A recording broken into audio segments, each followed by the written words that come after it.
হিসাব নিকাশ নাই, বিনা হিসাবে ঢেলে দিবেন আল্লাহ তাআলা কাকে জানেন? যে অসুখে সবর করেছে, বিপদ আপদে সবর করেছে,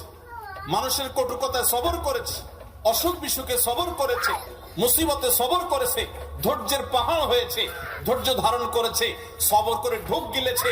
সবর করে নিজেকে নিয়ন্ত্রণ করেছে, কোনো কষ্টে হাহুতাশ করে নাই, নাশুকুরি করে নাই, আল্লাহর কুফরি করে নাই, গালিগালাজ করে নাই, মুখ খারাপ করে নাই, ভাঙচুর করে নাই, নিজেকে নিয়ন্ত্রণ করতে পারছে, ধৈর্য ধারণ করতে পারছে, ধৈর্যের ঢোক গিলতে পারছে যে ব্যক্তি,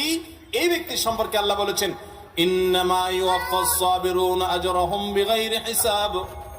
সবরকারীদের বিনিময় আল্লাহ রাব্বুল আলামিন কিয়ামতের ময়দানে কোনো হিসাব নিকেশ করা ছাড়া, তুমি নামাজ কয় ওয়াক্ত পড়ছো, রোজার কতগুলোর সওয়াব পাবা, সুবহানাল্লাহ কতবার পড়ছো, আলহামদুলিল্লাহ কতবার পড়ছো, কয়বার কোরআন খতম দিছো, কয়বার কি ভালো কাজ করছো, এই সমস্ত হিসাব নিকেশ নাই বান্দা। তুমি সারা জীবন সবর